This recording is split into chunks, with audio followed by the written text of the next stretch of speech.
শুরুতেই এক নজরে খবরের হেডলাইন্স, তারপরে যাব বিস্তারিত খবরে। পুলিশের হাতে গ্রেপ্তার দেশের আইসিস প্রধান এবং আরও এক জঙ্গি।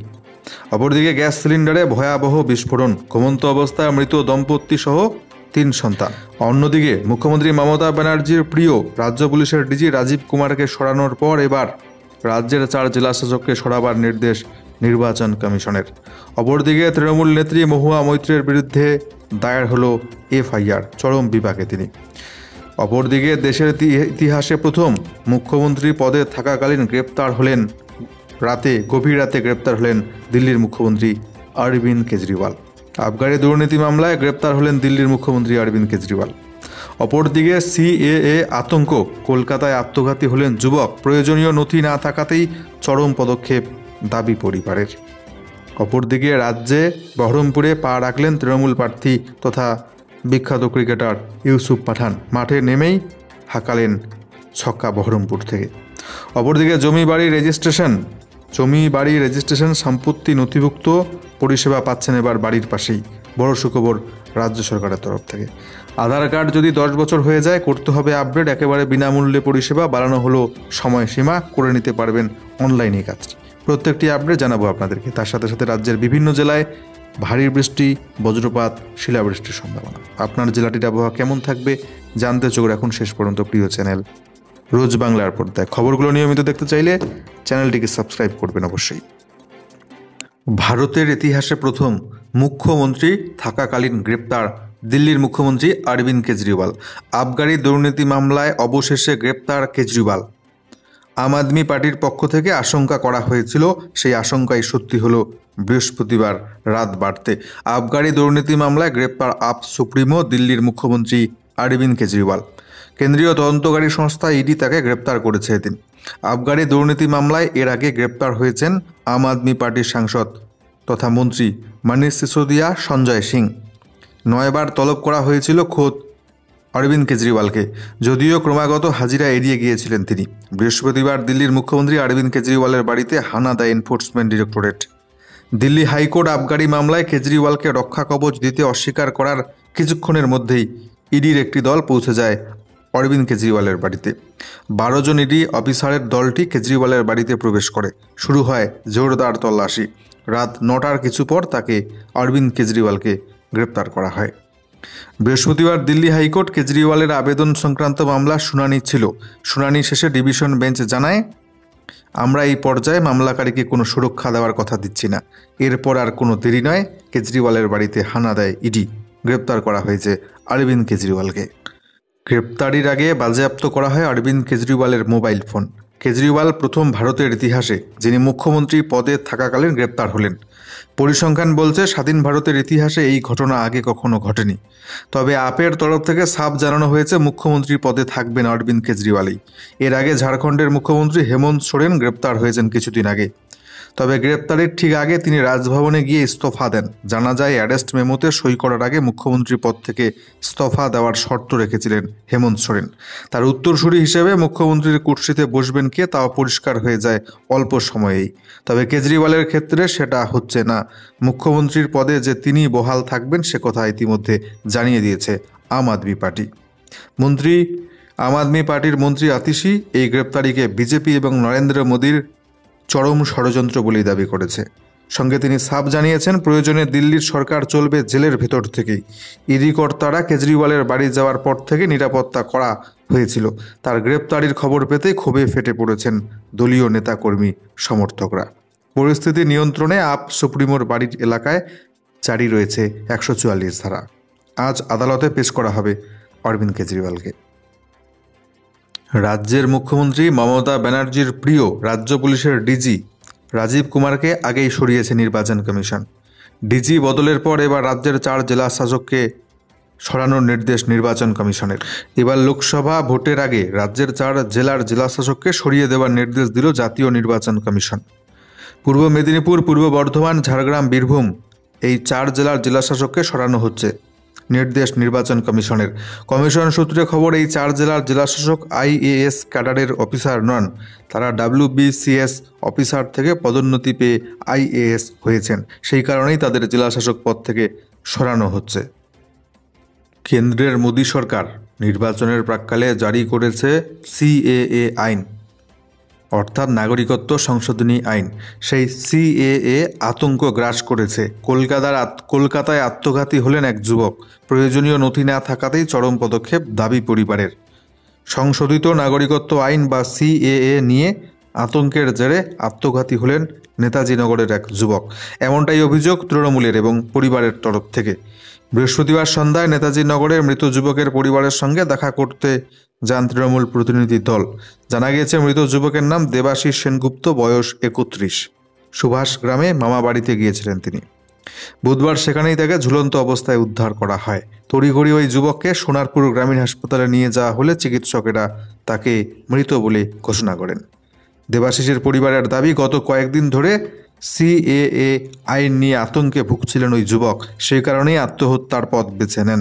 তার পরিবার জানায়, নাগরিকত্ব হারানোর ভয়ে ঘিরে ধরেছিল তাকে। বারবার পরিবারের সদস্যদের বলছিলেন দেশ থেকে তাড়িয়ে দেওয়া হলে কোথায় যাবেন তিনি। সেই ভয়েই শেষ হয়ে গেলেন দেবাশিস নামক এক যুবক। সিএএ আতঙ্ক গ্রাস করল এক যুবককে, এমনটাই অভিযোগ পরিবার এবং তৃণমূলের। তৃণমূলের প্রার্থী ইউসুফ পাঠান পা রাখলেন রাজ্যের মাটিতে। বহরমপুরে ইউসুফ পাঠান নেমেই ছক্কা হাঁকালেন তিনি। লোকসভা ভোটে বহরমপুর কেন্দ্রে প্রাক্তন ক্রিকেটার ইউসুফ পাঠানকে টিকিট দিয়েছে তৃণমূল কংগ্রেস। বহরমপুরের ঘূর্ণি পিচে নেমে জীবনের দ্বিতীয় ইনিংস শুরু করে দিলেন জোড়া বিশ্বকাপ জয়ী দলের সদস্য তথা তৃণমূল প্রার্থী। বৃহস্পতিবার প্রথমবার বহরমপুরে পা রেখেই ছক্কা হাঁকালেন ইউসুফ পাঠান। বিরোধীরা তাকে বহিরাগত বলে যে আক্রমণ শানিয়েছেন, তার জবাব দিয়েছেন নিজস্ব ভঙ্গিতে। তিনি বলেন, আমাকে বহিরাগত বলে আক্রমণ করা হচ্ছে। নরেন্দ্র মোদীও তো গুজরাটের বাসিন্দা, তিনি বারাণসী থেকে ভোটে লড়েন, তাকে কি বহিরাগত বলা হয়? আমি গুজরাট থেকে বাংলায় এসেছি ভোটে লড়তে, তাহলে আমি বহিরাগত হব কিভাবে? আমি বাংলারও ছেলে, এখানে থাকতে এসেছি, কাজ করতে এসেছি। তৃণমূল নেত্রী মহুয়া মৈত্রের বিরুদ্ধে জারি হলো এফআইআর। অবশেষে মহুয়া মৈত্রের বিরুদ্ধে এফআইআর দায়ের করল সিবিআই। ঘুষের বিনিময়ে সংসদে প্রশ্ন করার অভিযোগে তার বিরুদ্ধে মামলা দায়ের হলো।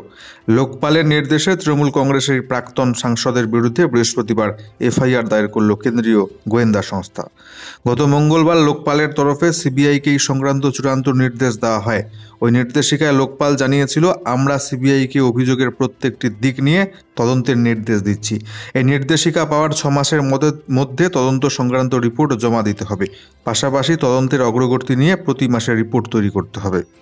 গত অক্টোবর মাসে মহুয়া মৈত্রের বিরুদ্ধে লোকসভার স্পিকারের কাছে অভিযোগ জানান বিজেপি সাংসদ নিশিকান্ত দুবে।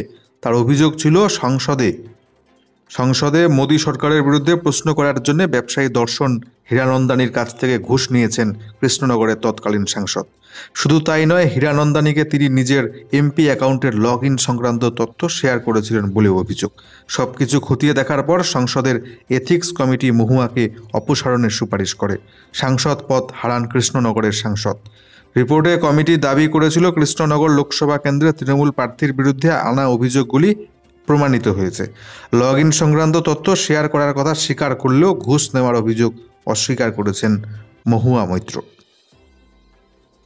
অপরদিকে লোকসভা নির্বাচনের প্রাক্কালে আরও একটি সুখবর, যাদের আধার কার্ড ইতিমধ্যে 10 বছর পেরিয়ে গিয়েছে, আধার কার্ড আপডেট করতে হবে। নিশ্চয়ই আপনারা এই খবরটি পেয়েছেন। আপডেট না করলে নিষ্ক্রিয় করে দেওয়া হবে আপনার আধার কার্ডটিকে। সেই পরিষেবা পাচ্ছেন আপনারা একেবারে বিনামূল্যে। এই পরিষেবার মেয়াদ কিন্তু বাড়ানো হলো। 14ই জুন পর্যন্ত অনলাইনে আপনারা কিন্তু একেবারে বিনামূল্যে আধার অনলাইন পোর্টাল থেকে একেবারে বিনামূল্যে 14ই জুন পর্যন্ত আপনার আধার কার্ডটিকে আপডেট করে নিতে পারবেন। 14ই জুনের পরবর্তীকালে আধার কার্ড আপডেট করতে গেলে আপনাকে কিন্তু এক্সট্রা চার্জ দিতে হবে, কিংবা আপনার আধার কার্ড কিন্তু নিষ্ক্রিয় হয়ে যেতে পারে। তাই 10 বছর পেরিয়ে গেলে অবশ্যই আধার কার্ডটিকে আপনাকে আপডেট করে নিতে হবে। জমি বাড়ি কেনা বেচা, জমি বাড়ি সহ সম্পত্তি রেজিস্ট্রেশন বা নথিভুক্তির জন্য বড় সুখবর আপনাদের জন্য। রাজ্যের বিভিন্ন জেলায় জেলায় রয়েছে বাংলা সহায়তা কেন্দ্র বা বিএসকে, যেখানে গিয়ে বিনামূল্যে পাওয়া যায় পরিষেবা। এবার সেই বিএসকে সেন্টারের মাধ্যমে জমি বাড়ি সহ সম্পত্তি নথিভুক্তি বা রেজিস্ট্রেশন পরিষেবা চালু হলো রাজ্যে। তাতে আগ্রহ বাড়ছে ক্রেতাদের। এর ফলে রাজ্যের আয় বৃদ্ধির পথ তৈরি হচ্ছে অনেকটা। যে কোনো সম্পত্তি কেনাবেচার পরে সেটির নথিভুক্তকরণ বাধ্যতামূলক। এর জন্য সম্পত্তির মূল্যের ভিত্তিতে নির্ধারিত স্ট্যাম্প ডিউটি বাবদ অর্থ ক্রেতাকে জমা দিতে হয় সরকারের কাছে। ফলে এটি সরকারের আয়ের একটা অন্যতম পথ। প্রশাসনের আধিকারিকদের একাংশের দাবি, প্রত্যন্ত এলাকায় এজন্য রেজিস্ট্রেশন কার্যালয় পর্যন্ত যেতে অনেকেই আগ্রহী হন না। দালালদের দৌরত্ব থাকায় অতিরিক্ত খরচের আশঙ্কা থাকে ক্রেতা মহলে। এবার বাংলা সহায়তা কেন্দ্রগুলিতে অন্যান্য পরিষেবার সঙ্গে রাজ্যের রেজিস্ট্রেশন এবং স্ট্যাম্প রেভিনিউ বিভাগ যুক্ত হওয়ায় সেখানেই আবেদনপত্র জমা করা, অ্যাসেসমেন্ট স্লিপ বার করে স্ট্যাম্প ডিউটি এবং রেজিস্ট্রেশন খরচ জমা দেওয়ার পরিষেবা চালু হলো। সেখানে দালালেরা না থাকায় অতিরিক্ত খরচের বোঝাও চাপছে না উপভোক্তাদের উপরে। কোনো উপভোক্তা পুরনো জমির দলিলের তথ্য জানতে চাইলে সেটাও এই কেন্দ্রগুলির মাধ্যমে করা যাচ্ছে বলে জানিয়েছে অর্থ দপ্তর। পুলিশের হাতে ধরা পড়ল ভারতের আইসিস জঙ্গি প্রধান এবং তার সহযোগী। পুলিশের হাতে ধরা পড়ল 2 আইসিস জঙ্গি। ধৃতদের মধ্যে একজন ভারতে আইসিস জঙ্গি গোষ্ঠীর প্রধান, অপরজন তার সঙ্গী। ভারত বাংলাদেশ সীমান্তের কাছে অসমের ধুবড়ী জেলা থেকে গ্রেপ্তার করা হলো এই 2 জঙ্গিকে। ধৃতদের এনআইএর হাতে তুলে দেওয়া হয়েছে। অসম পুলিশের টাস্ক ফোর্স গোপন সূত্রে খবর পেয়ে এই অভিযান চালায়। ভারত বাংলাদেশ সীমান্তের কাছে ধুবড়ী জেলার ধর্মশালা এলাকা থেকে 2 আইসিস জঙ্গিকে গ্রেপ্তার করা হয়েছে।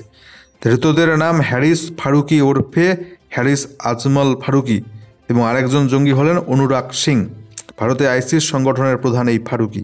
অপর জঙ্গির নাম অনুরাগ সিং ওরফে রেহান। জানা গিয়েছে, পানিপথের বাসিন্দা অনুরাগ ইসলাম ধর্মে ধর্মান্তরিত হয়েছে। তার স্ত্রী বাংলাদেশের নাগরিক। অসম পুলিশ জানিয়েছে, ধৃত জঙ্গিরা ভারতে নতুন জঙ্গি নিয়োগ, সন্ত্রাসবাদে আর্থিক মদত জোগাড় করতেই এসেছিল। দেশের একাধিক জায়গায় আইইডি বিস্ফোরণে ঘটানোর পরিকল্পনা ছিল তাদের। অভিযুক্তদের নামে দিল্লির এনআইএ, লখনৌ এটিএসের একাধিক মামলাও রয়েছে। গত কয়েকদিন ধরেই উত্তরবঙ্গের প্রায় সমস্ত জেলাতেই শুরু হয়েছে ঝড় এবং বৃষ্টি। অপরদিকে দক্ষিণবঙ্গের জেলাগুলির আবহাওয়া আজকে এবং আগামী কয়েকদিন কেমন থাকবে, এই মুহূর্তে আবহাওয়া দপ্তর কি জানাচ্ছে, ওয়েদার রিপোর্টে বিস্তারিত আপনাদেরকে জানাচ্ছি। শুরুতেই চোখ রাখছি আজকে উত্তরবঙ্গের জেলাগুলির দিকে। আজকে উত্তরবঙ্গের 5টি জেলা দার্জিলিং, জলপাইগুড়ি, কালিম্পং, আলিপুরদুয়ার, কোচবিহার, এই 5 জেলাতে আজকে হালকা থেকে মাঝারি বৃষ্টি, তার সাথে কালবৈশাখী, বজ্রপাত এবং এই 5 জেলায় বিক্ষিপ্ত হবে আজকে 30 থেকে 40 কিমি বেগে ঝোড়ো হাওয়া বয়ে যাওয়ার সতর্কবার্তা রয়েছে। অপরদিকে উত্তরবঙ্গের বাকি 3 জেলা উত্তর এবং দক্ষিণ দিনাজপুর, মালদা জেলায় হালকা বৃষ্টির সম্ভাবনা, তার সাথে বজ্রপাতের সম্ভাবনাও থাকছে। তবে শনিবার নাগাদ জলপাইগুড়ি, আলিপুরদুয়ার, কোচবিহার এই 3টি জেলাতে কিন্তু ভারী বৃষ্টিপাতের সতর্কবার্তা রয়েছে। তার সাথে কালবৈশাখী 30 থেকে 40 কিমি বেগে ঝোড়ো হওয়ার সতর্কবার্তা থাকছে। বাকি জেলাগুলিতে হালকা মাঝারি বৃষ্টিপাত চলবে শনিবার নাগাদ। অপরদিকে আজকে দক্ষিণবঙ্গের উত্তর এবং দক্ষিণ 24 পরগনা, পূর্ব মেদিনীপুর, এছাড়াও আজকে দক্ষিণবঙ্গের মুর্শিদাবাদ, নদিয়া এই জেলাগুলিতে হালকা বৃষ্টিপাত, তার সাথে বজ্রপাতের সম্ভাবনা থাকছে। এই জেলাগুলি বাদ দিয়ে দক্ষিণবঙ্গের বাকি জেলাগুলিতে আজকে পুরোপুরি শুকনো আবহাওয়া বিরাজ করবে।